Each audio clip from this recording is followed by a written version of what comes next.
Hello, my name is Denver Palace. I have retrograde amnesia, and I am trying to rediscover how I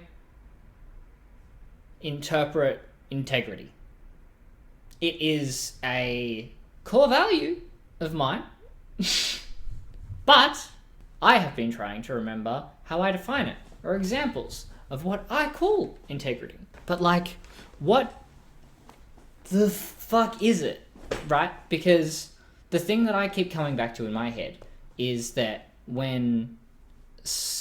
I define as integrity is that someone has called me out on doing something that is wrong in their view, and then if I also believe that it's wrong, I will admit fault, right? I will admit that I fucked up. But the question is that qualifier of if I also believe what I've done is wrong. But what makes me the arbiter of the truth in that situation? What is it that gives me the right to decide what the reality is, even though reality is relative to all of us, right? Like, I can't. It's not inherently that I have the answer. All I have is a basis a basis of experiences that I can go by and then sort of vibe it out. And I can still sort of rationally do things. I can try and figure out, is someone trying to manipulate me? Is somebody got a vested interest here? Does it seem like somebody's emotion is getting in the way of what they're saying? Is my emotion getting in the way of what I'm saying? Am I just being stubborn about something?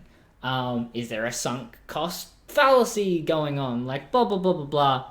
There's all these psychology things. It just... What is it, man? What is it? It's not as simple as just someone calls someone else out and then they either accept it or they don't. I think it's about opening a dialogue instead. If person A is that doesn't sit right with me, and then person B is that not sitting right with you doesn't sit right with me, then there's a discussion that happens. It's not heated, it's not a battle, it's also not purely a game of wits. It's not fucking Sherlock Holmes and Moriarty or some crap. There needs to be consideration of the emotional aspects as well as the logical aspects. Because there has to be a balance. Pure logic does not exist in a vacuum from emotion when it comes to interpersonal relationships, and vice versa. Emotion is not completely separated from logic side of things. Will we agree or even meet a compromise? I don't know. Maybe not. But the actual discussion should feel like there is a mutual respect and that nobody is turning the other person into a caricature in the process. No assumptions should be made about the other person. That's really hard to do. I think you need to be able to recognize nuance and complexity. I feel like it's about both people forming a more rounded understanding of whatever the thing it is that they're having a disagreement about. You need to be able to see the other person as a human. Nobody believes the things that they believe just to piss you off. Right? That is where you should ask questions. You should be what do you think of blah, blah, blah? Why do you think that? Etc. You should be able to try and get a gauge on how it is that they came to have the view that they have got.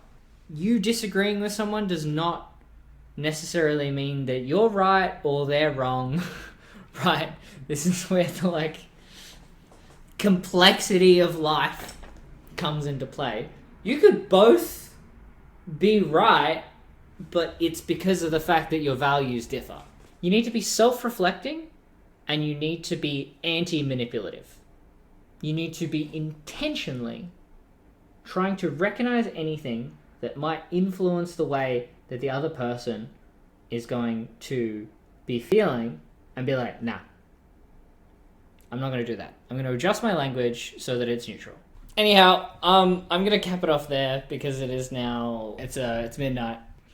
I'm trying to get back into doing creative things, and I don't know. I just gotta get my thoughts out of here.